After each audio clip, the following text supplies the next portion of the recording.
Russia investigation. Special Counsel Robert Mueller. Paul Manafort. Federal prosecutors have accused the president of violation of the federal campaign laws. New reports that Special Counsel Robert Mueller will be finishing up his investigation.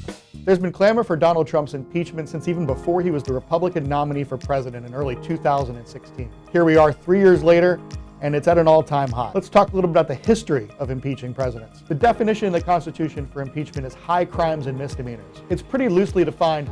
It's only come up twice in American history. After the Civil War, Andrew Johnson was impeached in the House, but they couldn't find the votes to convict him in the Senate. Bill Clinton was impeached in the House by Republicans over his relationship with an intern. I did not have sexual relations with that woman. But again, he wasn't convicted in the Senate. When it came to Richard Nixon, Democrats in the House began the impeachment proceedings, but ultimately President Nixon resigned before they could even get that far. It's actually never happened that a president has been removed from office through impeachment. In the case of Donald Trump, high crimes and misdemeanors is a really high bar, and it's happening in an incredibly polarized time in American history. Ultimately, it'll come down to majority votes needed in the House and 2/3 of the Senate.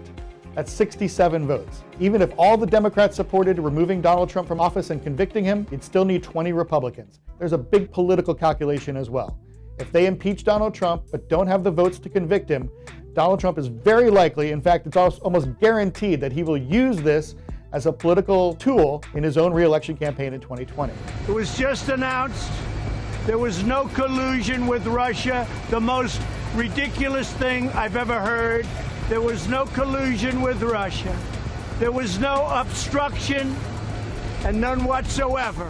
Democrats are very much aware of this and are thinking about it as they consider whether to impeach the president or just hold back and let this story trickle out for the next 2 years while they're running against him in the 2020 re-election. It all starts in the House. The House Judiciary Committee, led by Jerry Nadler, has actually begun its own investigation into Donald Trump and looking into potential impeachment offenses. They're not calling them impeachment hearings, but they're asking for the kinds of material that they may use and may need if they are going to ultimately begin those proceedings. A very critical thing in the House of Representatives is not just a party line partisan vote. The Democrats in the House are going to need a sizable number of House Republicans to come on board if they're going to be able to show any kind of bipartisan spirit to impeach Donald Trump. Some people tell me that they need upwards of 50 to 100 House Republicans to join on with Democrats to actually impeach Donald Trump. Flipping over to the Senate, all eyes will be on the Republicans.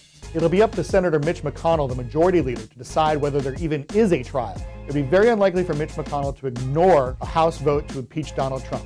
And the Senate itself would probably create its own rules in terms of interrogating witnesses and bringing forward testimony to actually consider whether the impeachable offenses merit conviction. Senators are often very cognizant of their votes and how important they are, and a lot of Republicans are holding back and even saying how they would proceed if we ever got that far. We can't overlook Donald Trump's enemies in the Senate, who Donald Trump knows very well because he ran against them in 2016. Here's the big picture. There's another calculation here for Republicans if they even considered convicting and sending Donald Trump packing. Do they want Mike Pence, a bruised, not elected president, actually running for election in 2020, or would they rather keep Donald Trump at the top of the ticket, which would hold up their chances perhaps well in their own races in the Senate and the House? All 100 senators would actually be serving as the jury. Chief Justice John Roberts would preside over the trial. House Democrats who had just impeached him would be serving as the prosecutors, and President Donald Trump would be able to have his legal team on the Senate floor defending him. That could create a very colorful dynamic with Jerry Nadler squaring off against Rudy Giuliani